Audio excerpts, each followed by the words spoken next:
go to the second fireside chat.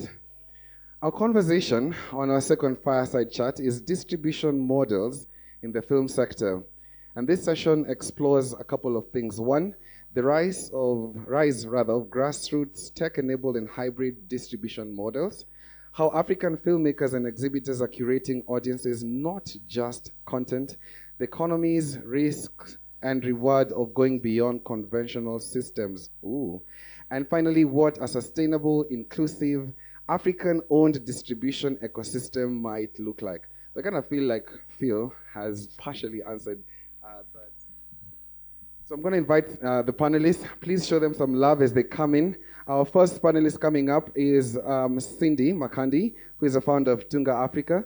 Let's appreciate her. Cindy right here is the founder and CEO of Tunga Africa, where she works to grow appreciation and market access for African cinema on the continent. And with over a decade of experience in film production and distribution, she's passionate about building film culture among young audiences through education and holds an MA in international film business. Hi, Cindy. Hello. You want to say hi to everyone? Hello, everyone. Wonderful. Our next panelist is Naomi O'Callaghan, who is the co-founder and creative director of Unseen Nairobi. She is Kenya's first art house cinema and now a staple in Nairobi's thriving cultural scene. Naomi's career highlights are seeing diverse audiences come together to watch independent films from the region, as well as collaborating with the film industry on creative events. Welcome, Naomi. You want to say hi to everyone? Wonderful. Our third panelist is Wambui Githe. Wambui, if you're here. Wambui is a screenings and impact lead at DocuBox, where she's a Kenyan director, producer, and film curator, and currently serves as screening manager right here at DocuBox. She curates documentaries and short film programming for audiences in Nairobi and beyond.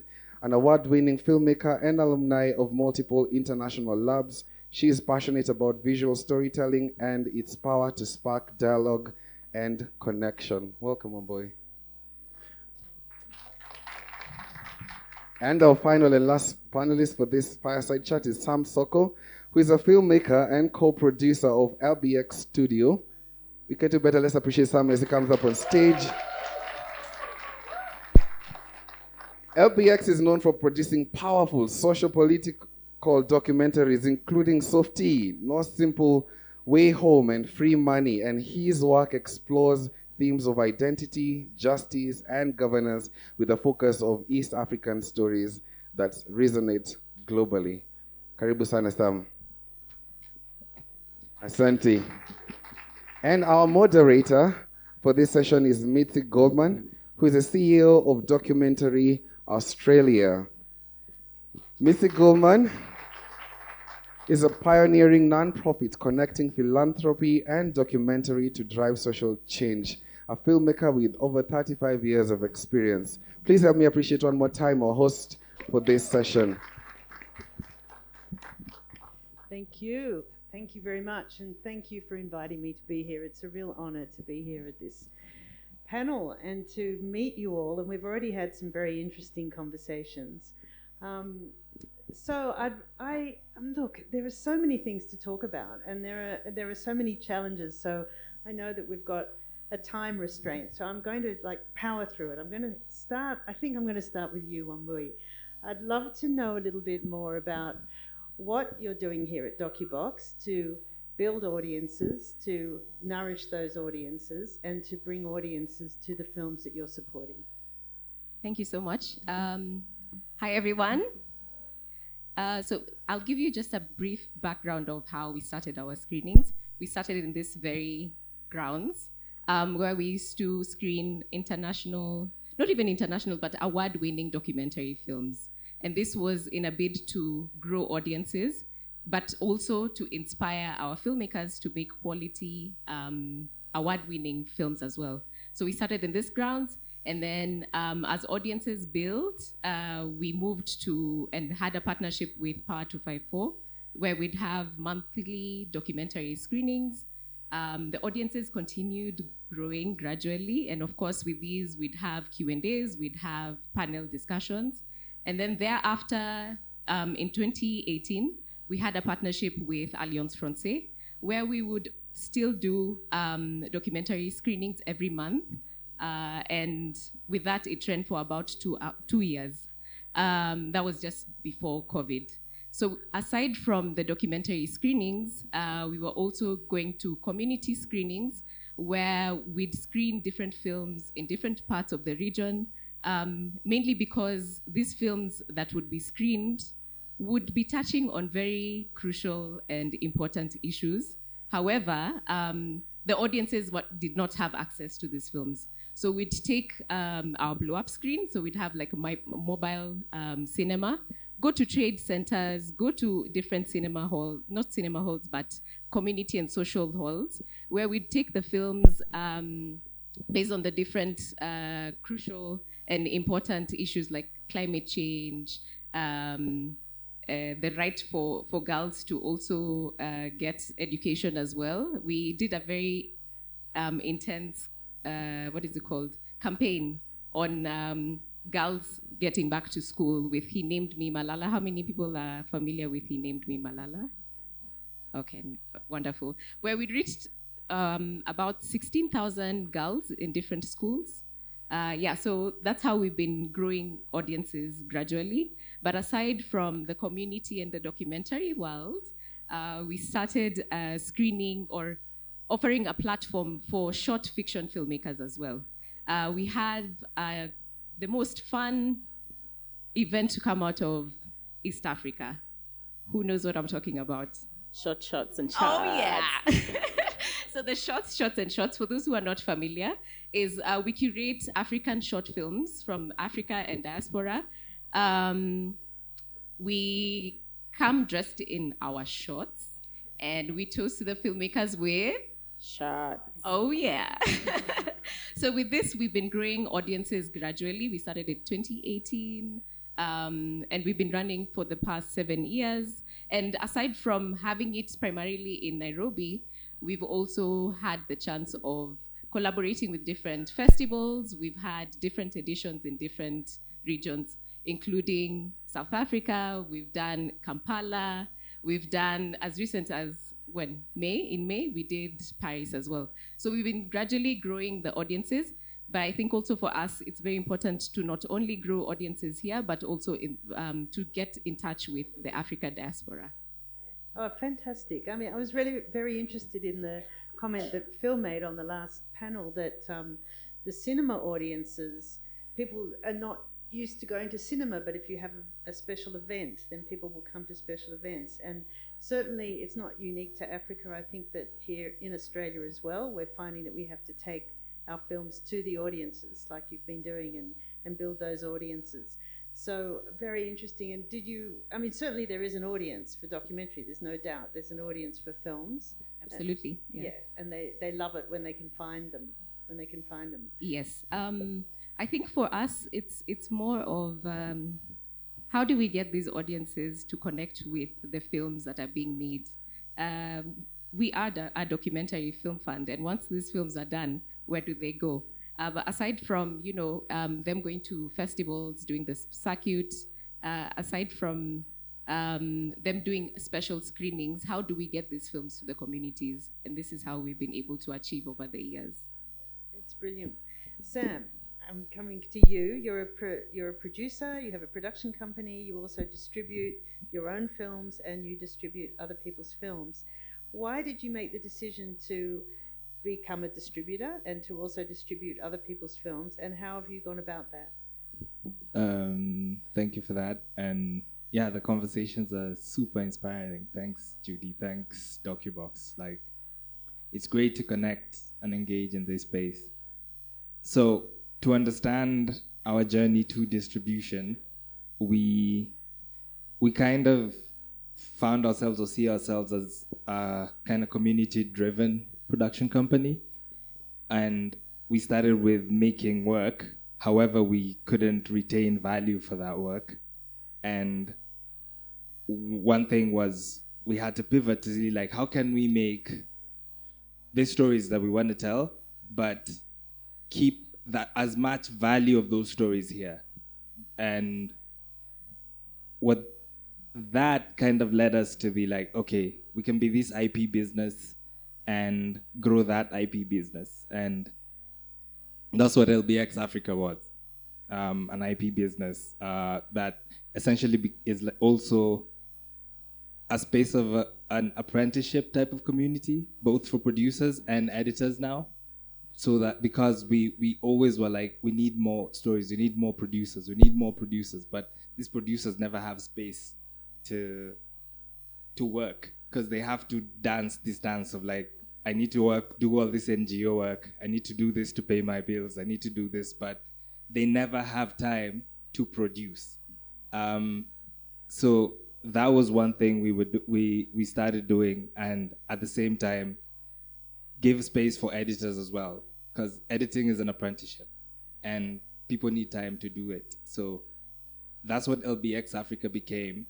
But always, like we've been talking, you make these films, you do all this work, where does it go? And if you can't retain value of that work, you're kind of stuck in this loop going over and over and over again.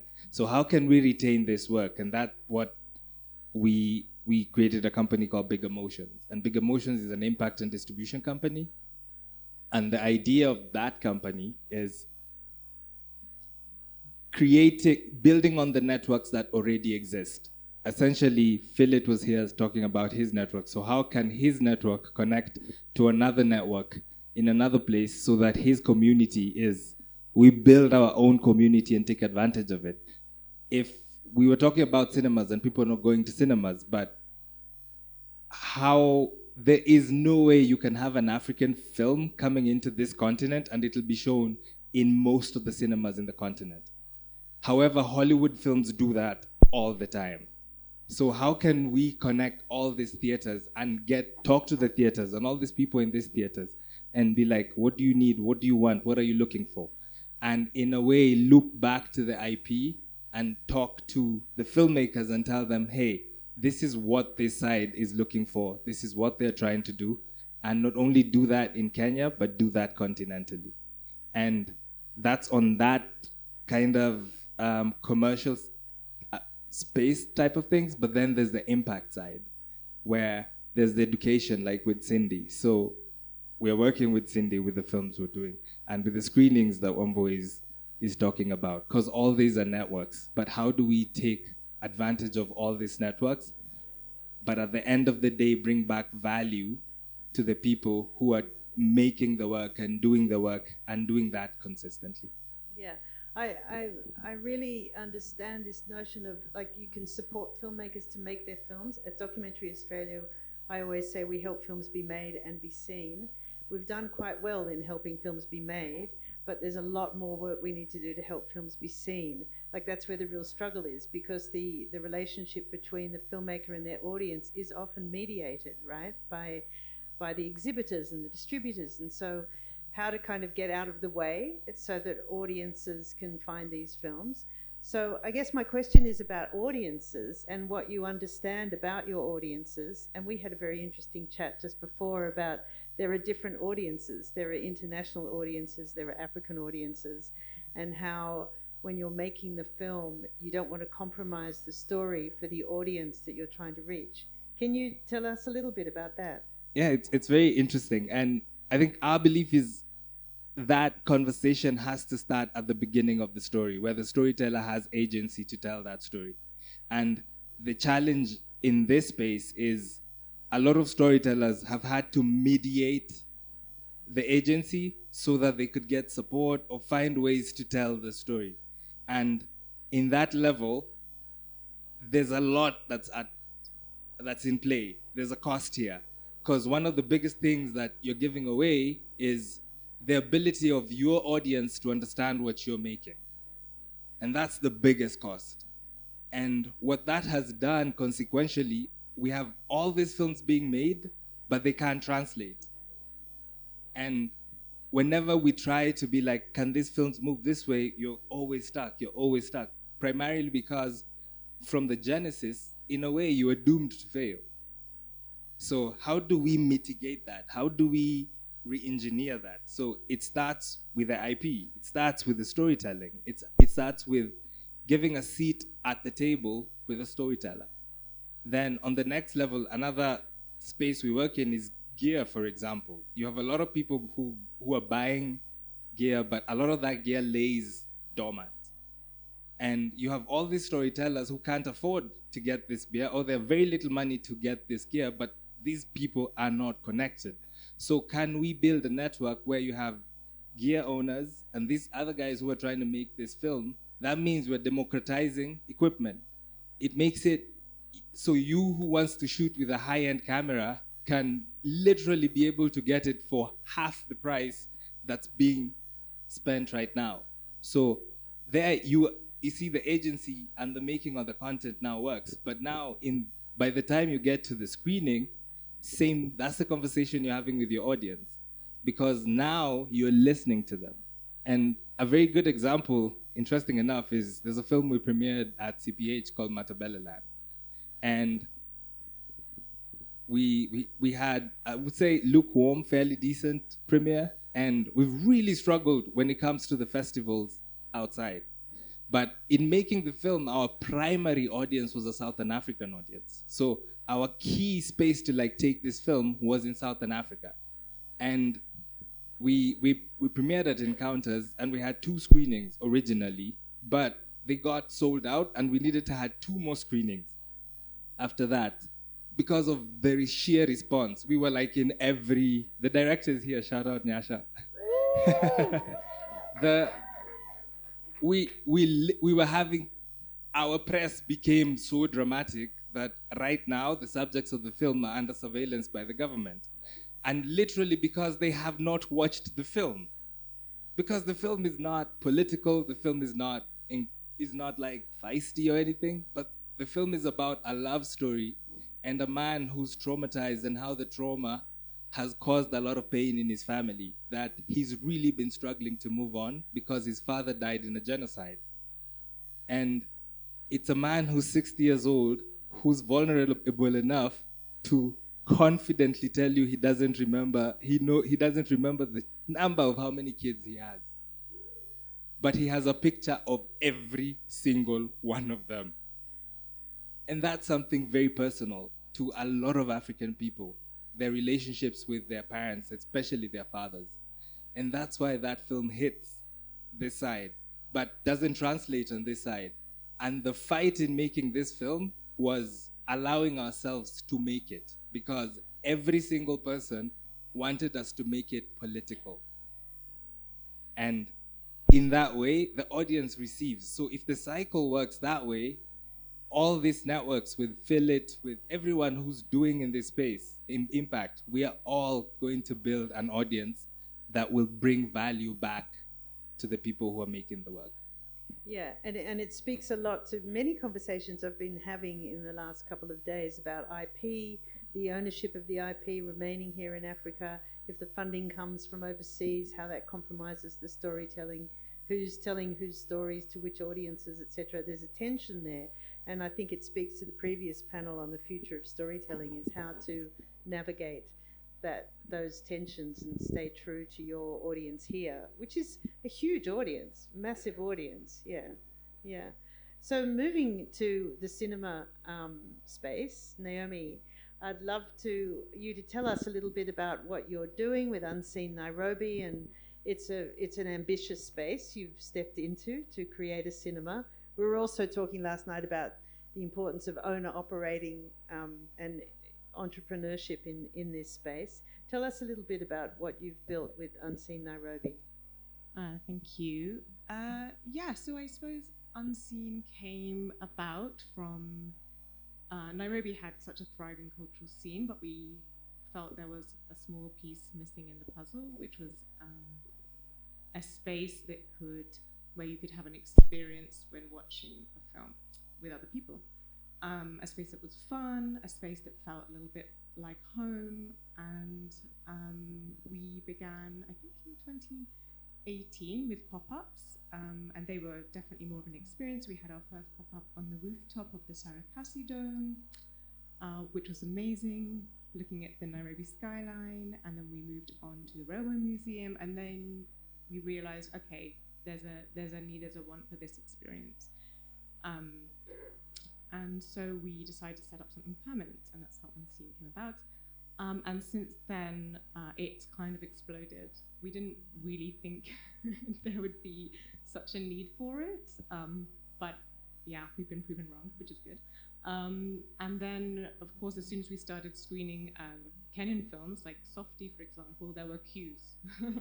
And we realized, okay, this is important. This is what people want. This is what people need. And it wasn't really about necessarily coming into the cinema space, but similar to this feeling I've had over the last 2 days here.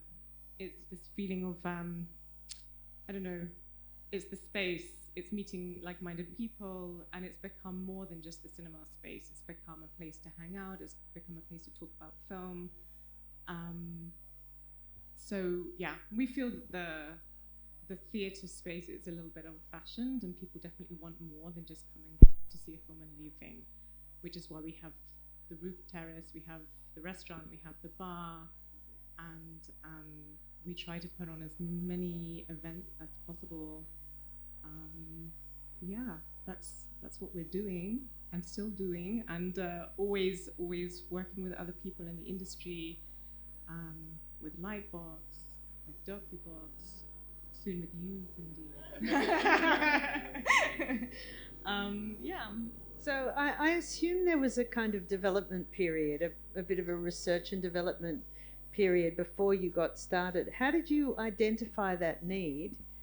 It was the pop-ups, honestly. We did the pop-ups and we just started to see what would happen, and they sold out every time.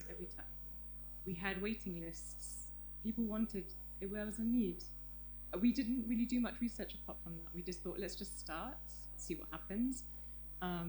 There was no investment, there was no funding. It was like, okay, how do we make money from this? We have a bar, we ran the bar ourselves. Believe it or not, there's money in selling alcohol. Who knew?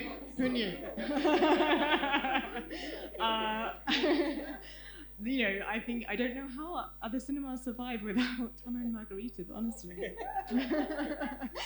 But yeah, they were so successful, and it told us that people would come. So we started. So what's your kind of marketing strategy? How do you get the audiences into the cinema? Is it the bar or is it the films? It's both. And it's collaborations, honestly. There is so much strength in collaborating with other people. And we really try to do more of an experience when we put on a film, especially like a Kenyan film. So it's trying to work as closely as possible with the people producing those films, so that they can understand our audience and we can understand what they're looking for in an audience. And it's weird being on a panel. I'm usually the one organizing or curating the panels. But yeah, definitely things like Q&As. And also, we've been doing other things, not recently, but like live scores with electronic music. People want to see those sorts of artistic collaborations as well. So, yeah, we're always trying new ideas, and they're always a success. It's not just about coming to watch films and watching people talk about films, but also what the experience is. The last conversation was really interesting, thinking about the audio, because when you drop the audio and just have electronic music, people want that. They want to see that. Yeah, that was very interesting, the idea of having audio podcasts, but people together in the room. Yeah. So moving on to you, Cindy, you're doing also something very entrepreneurial, and that's taking films into the classroom and working with a lot of schools. Tell us a little bit about your platform and, I mean, how it came about and what you're doing. Oh, thank you. Hello, everyone. Yeah, so I worked as an international sales agent for a couple of years. And what that meant was representing African films in the international market, going around the festival circuit, knocking on, VOD platforms and trying to get them to be bought. And that came with a lot of sitting in spaces where there's strategy being discussed of, how do you sell this film? And priority never came for the African market. Priority always came for other markets because it was easier to sell there. There was money there. And there was a little bit of undertones of dismissal for the market because then they're like, there isn't enough income that is coming from the continent. And I think that left me with a lot of questions of, you go to a market and there's always these conversations of, oh, Africans don't watch African films. Oh, they're not paying for the films. And then begged to dig deeper and be like, what are we not doing? Or, what can we do to build an audience? And I think that was met by a bit of thinking around meeting the young people where they are. And also just to ask, a lot of us grew up watching a lot of Hollywood films. Just on TV, the content that we grew up with, ideally is what when we grow up and have the buying power, is what we want to go to the cinema and watch, just because we were familiarized with certain kind of content. And then the question of, yes, if we want to reach the young people, where are they? They spend a lot of time in schools and in classrooms. And that begged the question of trying to figure out how are we going to get these films be a key resource that can be used in the classrooms. And that's how Tunga began. So what we do is we license African films, focusing on African films. We work with a team of teachers who watch these films and identify different sections of these films that they can align to their curriculum. And that means that they pick excerpts of the film, because the classroom setting is 40 minutes. They pick excerpts of the film, the teachers, and then they write a lesson plan which acts as a guide to let other teachers know that this is how you can incorporate this section of the film to a very specific topic in the subject that you're teaching. And that has worked, I have to say, because I think also it was met by a shift in the curriculum, the CBE curriculum, which requires a lot of the teachers to use audiovisual material in the classroom. And there being not enough of that, or the teachers having a very difficult time in finding relevant material that they can use. When they go to YouTube, they find a lot of material that is not actually reflective of the realities and identities of what they're teaching in the classroom. So I think the timing also was right with that, because the reception that we got from the schools and from the teachers was amazing, in that they have African stories that they're incorporating in their classrooms. And this is just not only in the obvious subjects like English and Swahili, it's also in sciences like biology and physics. We haven't cracked mathematics and chemistry yet, but who knows, we might. But it cuts across all the subjects, and in a way, having the students watch, and I'll share a snippet of one of the teachers from Highway Secondary School who has been using, she teaches history, and she's been using a lot of the material from the different films that we have, and she says when she started using the film clips, the students, of course, want to watch the full film, which now they have to swap lessons and make them double lessons, because double lessons don't exist anymore, but they have to swap the 40 minutes to have an 80-minute session, and they can show a full feature film. But also it's in the engagements the students have in the classroom, because then you see that students who never used to participate a lot in class now are responding because they have something that they can contribute to, and they have something that, it opens up those conversations in the classrooms, which is fantastic to watch.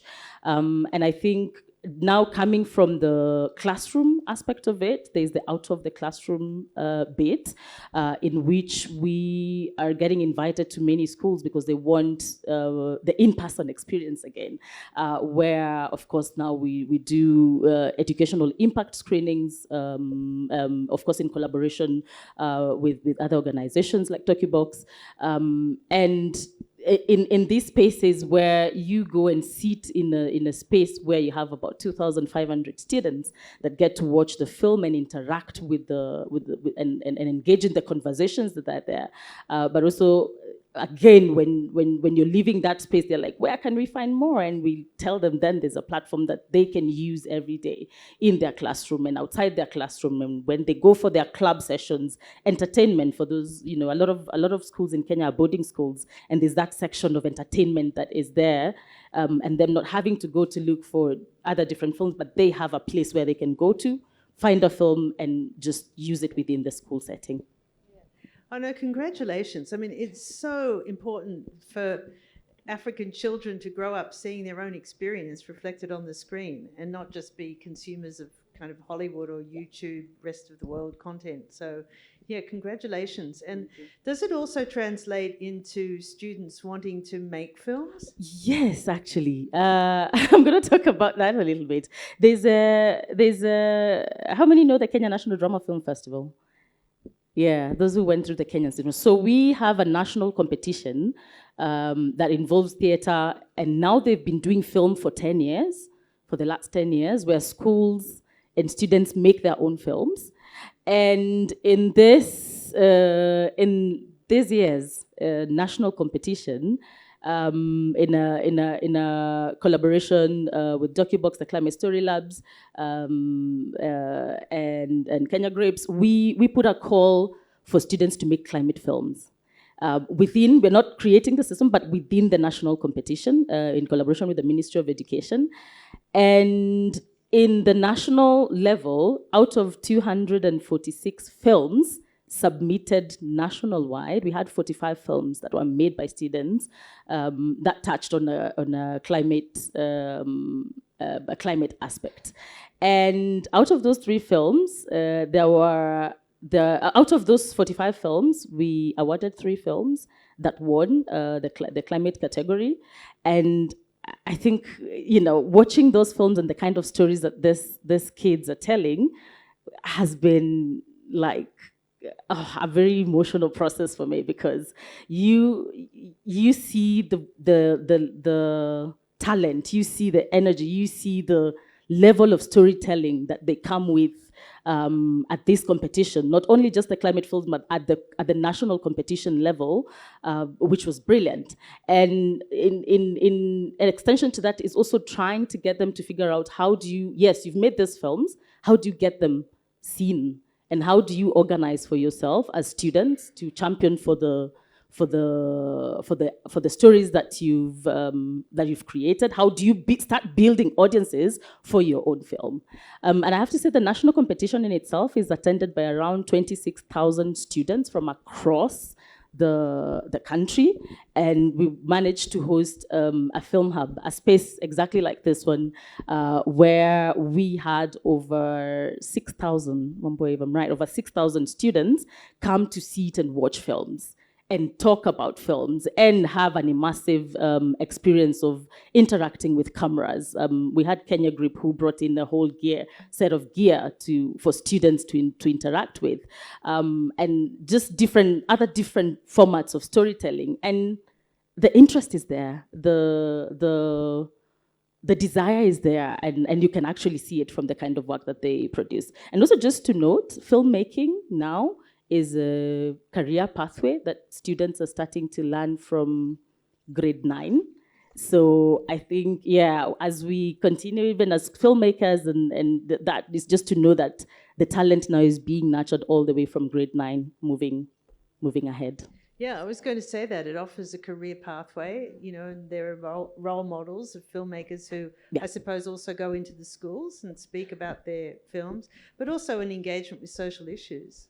Yes. So the social return on that kind of investment in education is quite powerful. Yeah, congratulations. It's amazing. In Australia, it's very difficult to navigate the school system. The Department of Education in Australia, there's a different one in every state. You have to navigate the department. Teachers are very time poor. There are a lot of barriers to getting films into schools in Australia. Is that the same here? It's the same. I mean, we had to go through a lot of vetting. It's been 2 years before we got the authorization to actually be in schools, because now the Ministry of Education is the one that it regulates any access to schools, public schools.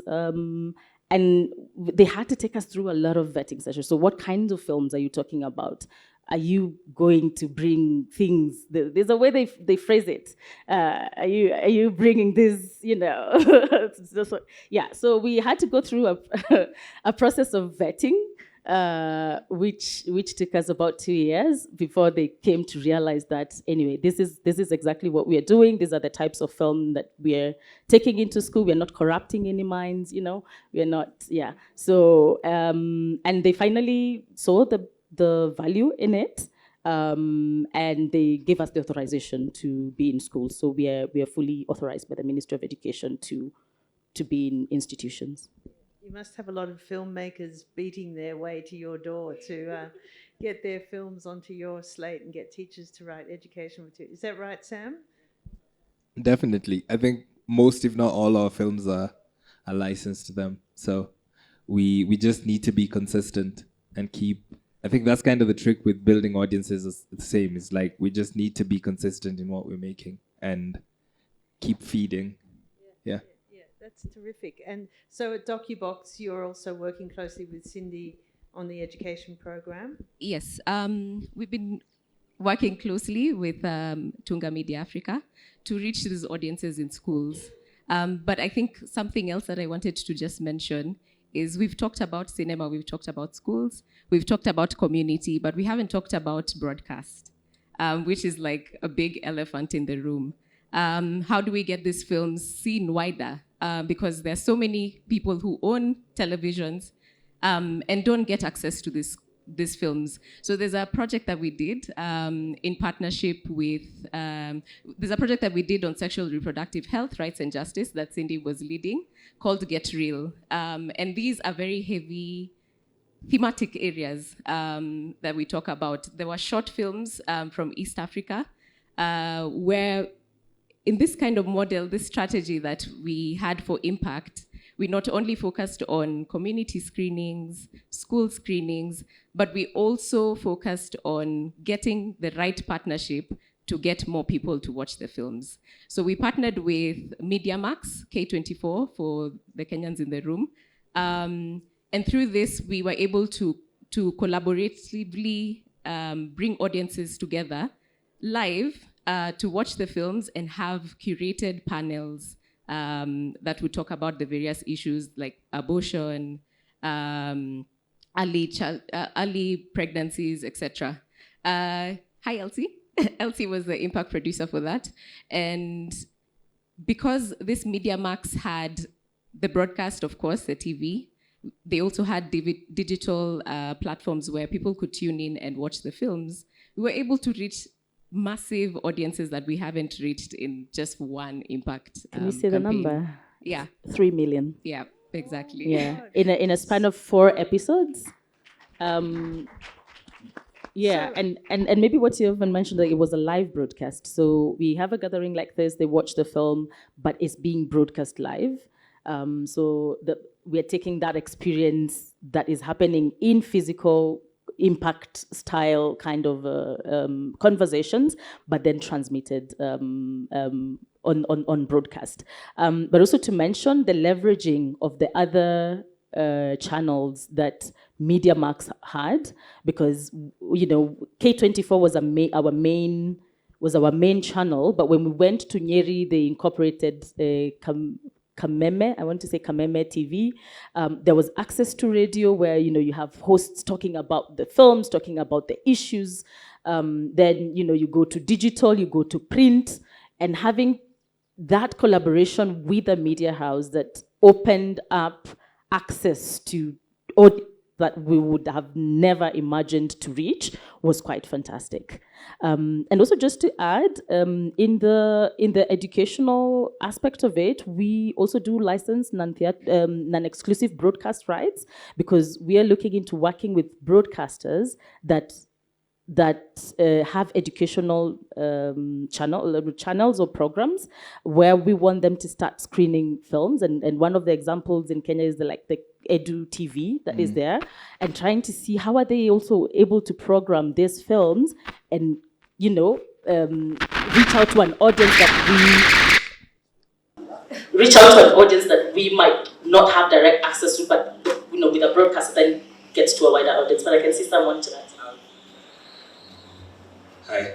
Yeah. I was gonna say there's something to how in the making of the content we have to be open to adapt it to the audience, the spaces, like in terms of just also formatting and dabbing and like allowing this format to the content to be a lot more accessible through all these networks. And that's something I think we also are very keen on. And I love like all the other experiences we're talking about earlier.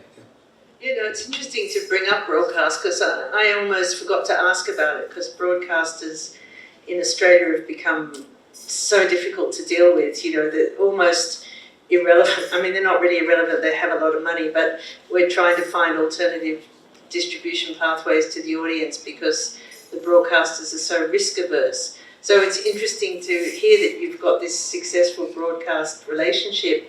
Do they also form part of the finance plan? Unfortunately, not yet.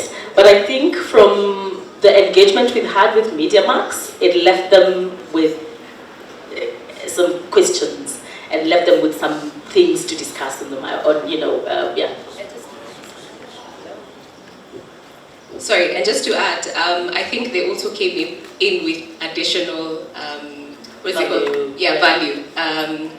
Aside from the initial approach was broadcast, and then they said we have a digital platform, so you can use that as well, and then we can also organize the community screenings and do the mobilization and have this broadcasted live. So these additional values that they came in with really, I think, pushed the program even forward. Oh, congratulations. It's very uplifting to hear all of this. I've been given the wind up. I'm sure there are questions in the room because, it is the important question. How do we get our films to audiences? Are there any questions in the room? Hi everybody, my name is Shiba from the Nairobi Film Festival. The question I wondered about the cinema, is about cinema, and whether you think quotas would work. They use that in other places, demanding that there be a local, like what they've done with broadcast, but also using that same model in cinemas and demanding of cinemas that they screen a certain quota of local films in order to qualify for their license or so. Don't give me a dirty look now. She's doing, you're excluded, you're already way ahead. Yes. I mean the other cinemas, the commercial mainstream cinemas. Should we be demanding that they follow a broadcast programming methodology that has a minimum quota of Kenyan and African films? I don't understand why they're not doing that, honestly. Yeah, but they think there's no money, but there is money here.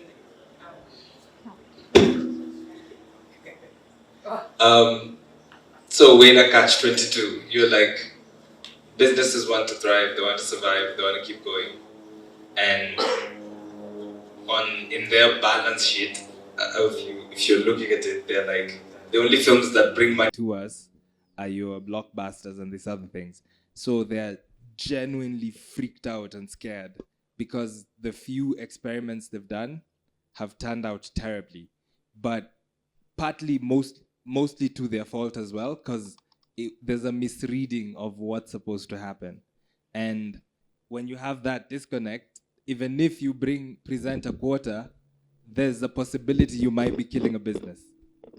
And because you have to invest on both sides. Like you can't be like, force this side to do something and you're pouring nothing on this other side.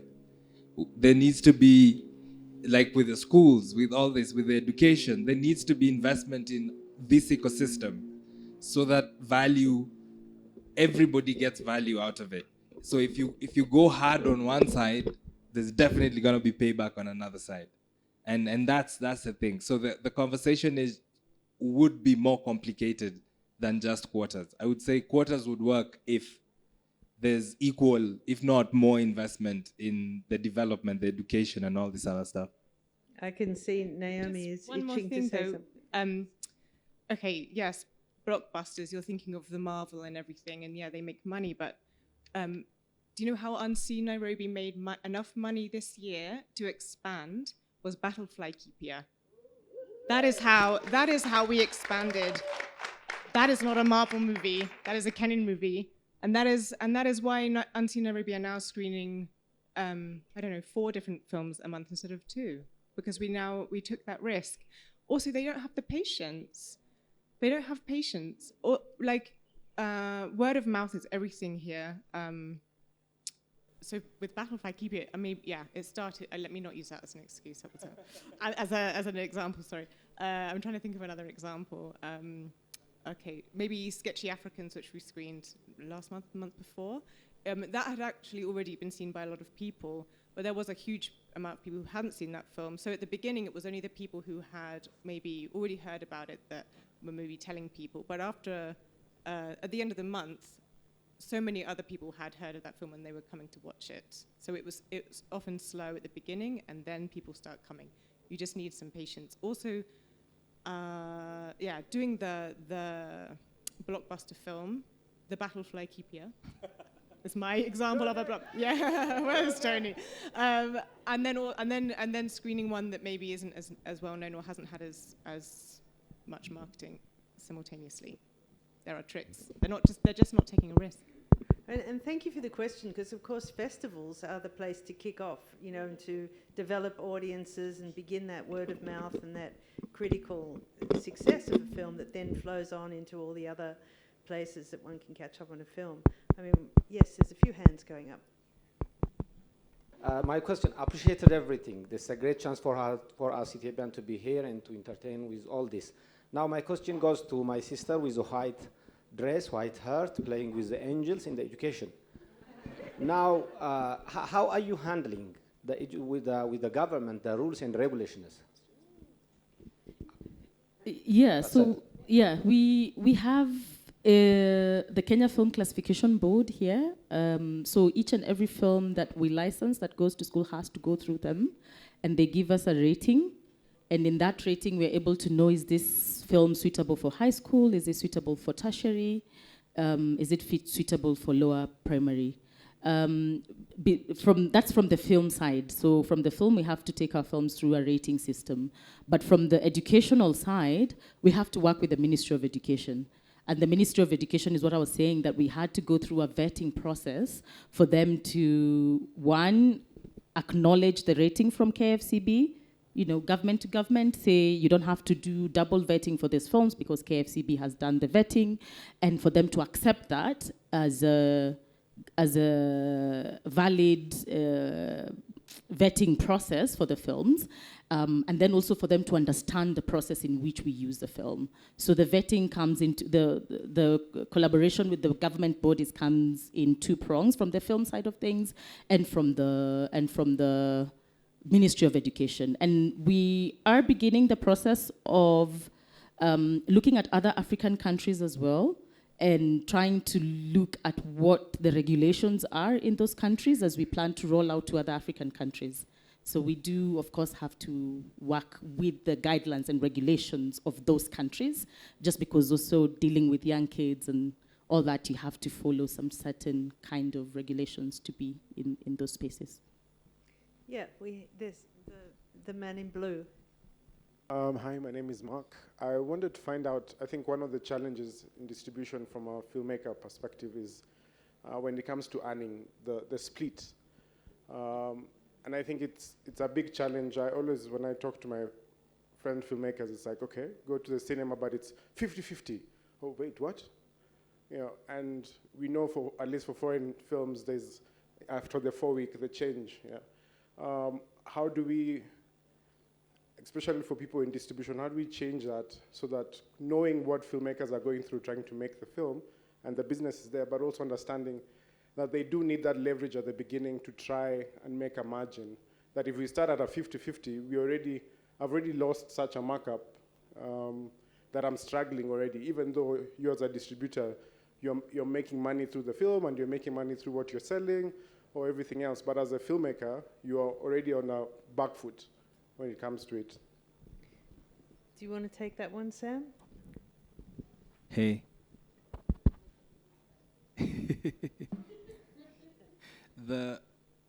So there's several realities of when you decide to make a film. There's the idea. I think she was asking about, can the broadcaster give you a finance? Can they aid the finance plan? I would say there's a gap when we make a lot of the films, especially when we're making them out here. Is in a sense we're making these films blind. We're making these films with hope, which is like, I am making this film because I had X made 2 million, or I am making this film because I had Y, because we do not have the information, we do not have the data. Now, when Naomi speaks here and says, Battle for Laikipia does X, and that's why we have an agreement like distributing all our films through her cinema, what we are getting in return is data that, in a sense, loops back to feed the information I put in my finance plan when I make this film. So I know if I distribute my films purely through Naomi's channel, I'll get back $10,000, for example, right? I can confidently put in my finance plan that I can get $10,000 from distributing it through Naomi. Most of us do not have that data. So that's why we always feel we realize when we get to that other side that things are lopsided, because we came in blind. And by working together and engaging in a community, that's the power of these conversations. That's the power of us. We need to find ways in which we are connected and have data that we utilize as African filmmakers that feeds back into the value that we want to retain, build, have, because this gig needs to be sustainable. We need to sustain what we are doing, because we have so much, I would say, storytelling catch up to do, because so much has been taken away from us. And for us to loop that thing back is we need information back. And right now, we have very little of it. And if we congregate and find a way to get that back, that lopsidedness won't exist. Yes, we have time for one more question. So here down the front. I actually don't have a question. I have a compliment for Naomi. Every time somebody has missed a movie in the theater, I ask them, have you checked Unseen's schedule? So you are actually sort of like a second screen before something disappears. When people wanted to see Battle for Laikipia, it had a smaller window, but then you kept showing it. So I just want to first give a compliment to her. And then as filmmakers, yeah, you really do curate a beautiful space. But I used to work in creative marketing for a studio, so I want to share, studios book out spaces 5 to 7 years in theaters. So when you're looking at Cinemax, you're looking at all of those slots are gone. Anything from May to, I believe, late August, summer films, everything, those are gone. So if you're trying to get those slots, they will always prioritize the international films. February and October are the best years for theatrical cinemas. But as filmmakers, one of the things I would ask, especially if you have a couple of shorts, ask what the theater is asking for the ad space, and do a couple of shorts before a feature film. You know, when we needed to qualify some films, like for the Academy Awards, you have to qualify a short film. When we asked the theater, they said, oh, it's $3,000 for the block. We found 7 filmmakers, and we divided that $3,000. All they wanted was the money for the block. They didn't care how we used the block. So also start finding out the costing for the blocks, finding out, you know, as you said, you get data right back, and that's real time.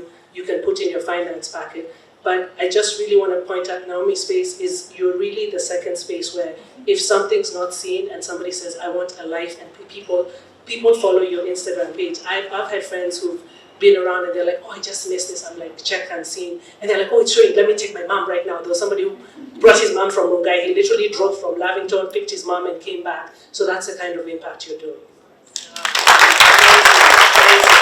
Well, to use the term that Cara used this morning, radical collaboration. We need to work together. Yes, so did I.